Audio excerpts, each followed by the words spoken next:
Hello friends, welcome to Cooktails. আমার আজকের recipe পাঁপড়ের ডালনা। বাড়িতে কোনো সবজি না থাকলে পাঁপড় আর আলু দিয়ে নিরামিষে সুস্বাদু রান্নাটা আপনারা বানাতে পারেন। এতে উপকরণও লাগে খুব ঘরোয়া। তাহলে চলুন রান্নাটা শুরু করি। কড়াতে সর্ষের তেল গরম করে কিছু বড় পাঁপড় আমি 4 টুকরো করে ভেজে নিচ্ছি। আমি এখানে মশলা পাঁপড় ব্যবহার করেছি, তবে মশলা পাঁপড় দিলে রান্নাটা একটু ঝালঝাল হয়। আপনারা প্লেন পাঁপড়ও ব্যবহার করতে পারেন।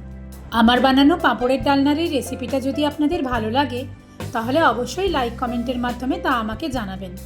আপনাদের করা একটা লাইক বা কমেন্ট আমাকে নতুন নতুন রেসিপি ট্রাই করতে খুবই মোটিভেট করে।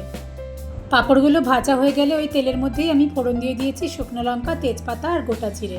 এরপরে টুকরো করে কেটে রাখা আলুগুলো দিয়ে কিছুক্ষণ নাড়াচাড়া করে নেব।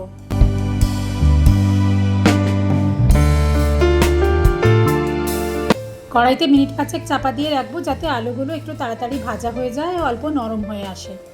এবারে দিয়ে দিচ্ছি টমেটো, আদা আর কাঁচা লঙ্কা একসাথে বাটা। দিয়ে দিচ্ছি স্বাদ মতো নুন, পরিমাণ মতো হলুদ গুঁড়ো, কাশ্মীরি লঙ্কা গুঁড়ো, জিরে গুঁড়ো, ধনে গুঁড়ো। সব মশলা একসাথে ভালোভাবে কষিয়ে নিচ্ছি।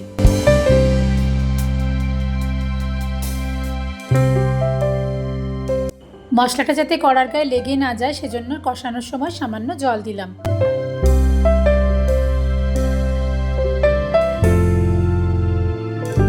আলুগুলো পুরোপুরি সেদ্ধ হয়ে যাওয়া পর্যন্ত কড়াতে চাপা দিয়ে রাখবো। স্বাদ মতো চিনি দিয়ে মিশিয়ে নিচ্ছি।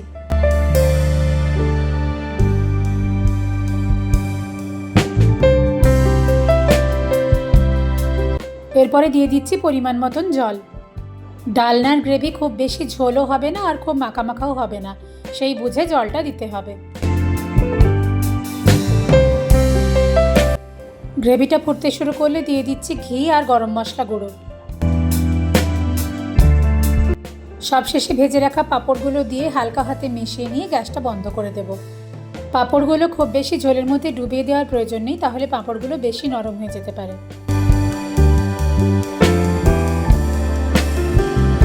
তৈরি হয়ে গেছে আমাদের আজকের রেসিপি পাঁপড়ের ডালনা।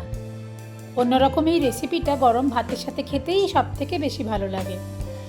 রান্নাটা আপনাদের কেমন লাগলো কমেন্ট করে অবশ্যই জানাবেন। যদি ভালো লেগে থাকে ভিডিওটা লাইক আর শেয়ার করে দেবেন। আর আমার চ্যানেলটা সাবস্ক্রাইব করতে ভুলবেন না যেন। খুব শিগগির আসছি নতুন রেসিপি নিয়ে। টাটা।